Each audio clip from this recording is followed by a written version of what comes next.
শিশুর রোগ প্রতিরোধ ক্ষমতা গড়ে তোলার জন্য ভ্যাকসিনের ভূমিকা অনস্বীকার্য। টাইফয়েড একটি মারাত্মক ব্যাকটেরিয়াজনিত রোগ যা দূষিত খাবার ও পানির মাধ্যমে দ্রুতই ছড়িয়ে পড়ে। বিশেষ করে শিশুদের মধ্যে এটি বেশি দেখা যায়, কারণ তাদের শরীর এখনও সংবেদনশীল। তাই টাইফয়েড ভ্যাকসিন শিশুদের সুরক্ষিত রাখতে গুরুত্বপূর্ণ ভূমিকা রাখে। তবে অনেক অভিভাবকের মনে প্রশ্ন থাকে, এই ভ্যাকসিন আসলে কতটা কার্যকরী এবং এটি কি আসলেই নিরাপদ? সঠিক তথ্য জানা থাকলে সিদ্ধান্ত নেওয়া সহজ হয় এবং শিশুদের অপ্রয়োজনীয় ঝুঁকি থেকেও বাঁচানো যায়।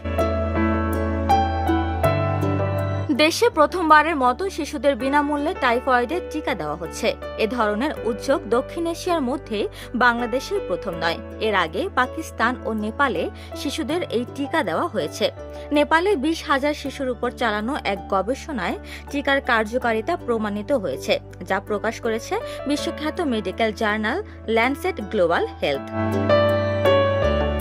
2021 সালে প্রকাশিত ওই গবেষণায় বলা হয়, টিকাটি প্রথম বছরে 21% এবং দ্বিতীয় বছরে 79% কার্যকর। টাইফয়েড কনজুগেট ভ্যাকসিন বা টিসিভি 9 মাস বয়সী শিশু থেকে 16 বছর বয়স পর্যন্ত সবার জন্যই নিরাপদ। টিকা দেওয়ার পর সামান্য জ্বর বা ইনজেকশনের স্থানে ব্যথা ছাড়া বড় কোনো পার্শ্ব প্রতিক্রিয়া দেখা যায়নি। অক্সফোর্ড বিশ্ববিদ্যালয় এবং নেপালের পাটান একাডেমি অব হেলথ সায়েন্সের যৌথভাবে নেপালের ললিতপুরে শহরে এই গবেষণা চালায়। এতে 9 মাস থেকে 16 বছর বয়সী 20,000-এর বেশি শিশুকে দুটি দলে ভাগ করা হয়। এক দলকে ভারত বায়োটেক ইন্টারন্যাশনালের তৈরি টিসিভি টিকা দেওয়া হয়, অন্য দলকে দেওয়া হয় মেনিনজাইটিসের টিকা।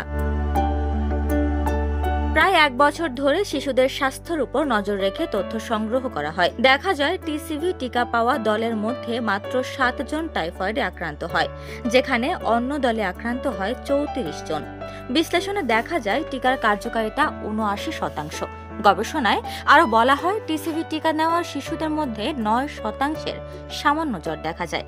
এছাড়া ইনফেকশনের জায়গায় হালকা ব্যথা, ফোলাভাব বা লালচে হয়ে যাওয়ার মতো উপসর্গ দেখা যায়, তবে এগুলো দ্রুতই সেরে যায়। বিশেষজ্ঞরা বলছেন, অ্যান্টিবায়োটিক রেজিস্ট্যান্ট টাইফয়েডের হুমকি বাড়ছে। তাই এই টিকা শুধু শিশুদের জীবন রক্ষায় নয়, ভবিষ্যতে অ্যান্টিবায়োটিক প্রতিরোধ নিয়ন্ত্রণেও বড় ভূমিকা রাখবে। স্বাস্থ্য বিশেষজ্ঞদের মতে, টাইফয়েড কনজুগেট ভ্যাকসিনের অন্তর্ভুক্তি বাংলাদেশের শিশু মৃত্যুর হার কমাতে নতুন অধ্যায় রচনা করবে। টিকাদান কার্যক্রমের সফল বাস্তবায়ন হলে দেশের টাইফয়েডের প্রকোপ নাটকীয়ভাবে কমে আসবে বলেও আশা করা হচ্ছে। টাইফয়েড একটি ব্যাকটেরিয়াজনিত মারাত্মক সংক্রামক রোগ যা দূষিত খাবার ও পানির মাধ্যমে ছড়ায়। বিশ্ব স্বাস্থ্য সংস্থার 2019 সালের তথ্য মতে প্রতি বছর বিশ্বজুড়ে প্রায় 90 লাখ মানুষ টাইফয়েডে আক্রান্ত হন এবং মারা যান প্রায় 1,10,000।